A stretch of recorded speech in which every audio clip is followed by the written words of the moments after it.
Currently, we're standing in front of the George Floyd mural on 38th and Chicago, right here in Minneapolis. And it was created by myself, Zena Goldman, and Greta McLean, along with other artists who just came by and saw us working and wanted to participate, and the community as well. I wanted to create something that would let people reflect and see George in a positive light as a human being. That had a community, that he was a dad, he was a father, you know, he was a husband, he was a friend, and he was part of this community, and he was part of this life, and he got taken in such a brutal and an awful way.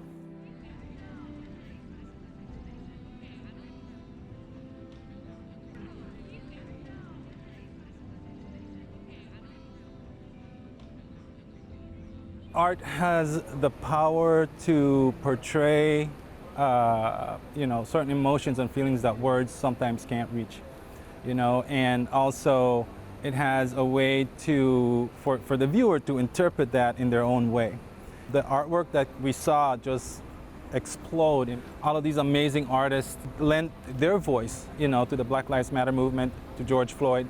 People started looking and seeing and understanding that art can play a role in sort of creating the conversation to strengthen a movement.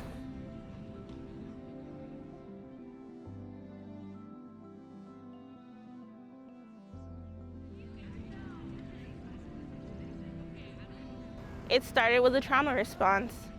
I was thinking about ways in which I can make a longer lasting impact, ways in which I can get more involved and impact my community in a way that would outlive the protests. That's when I started to notice the boards, and my immediate question is, what's going to happen once they come down? I knew a lot of the really colorful, pretty stuff would be saved, and a lot of people valued that, but I valued the pieces that were really raw and straight to the point, and the pieces that were made in the middle of everything going on.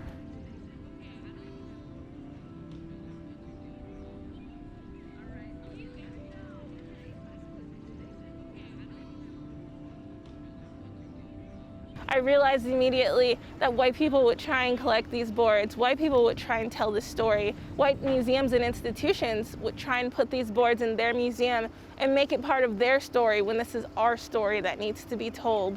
And I couldn't let that happen. Not this time, when it was so close to home for me, and when this story was so incredible and so traumatic and tragic for our community. It needed to be told by Black people, and I think without even realizing it, I just took on that burden right away of saying, I'm going to help tell this story.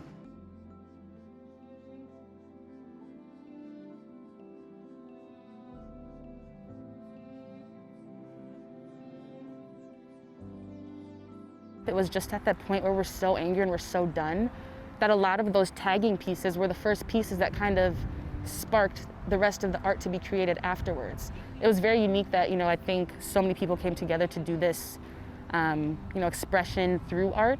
And that's part of the reason, it's unconventional. Who would have thought that these boards would become canvases across the nation? And so making sure that we value that and we value the representation of what they symbolize in our community.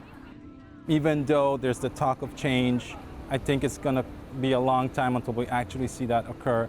And until then, we have to keep fighting. The artists have to keep coming up and presenting their voice and talking and echoing, and carrying the torch for justice. This art wouldn't exist if George Floyd was not murdered.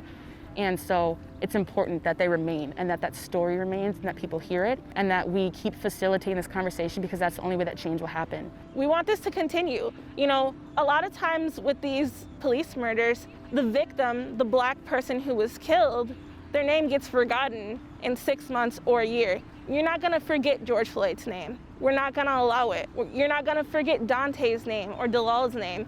As long as we have these murals, and as long as we're still out here activating them within the community, you're gonna know his name.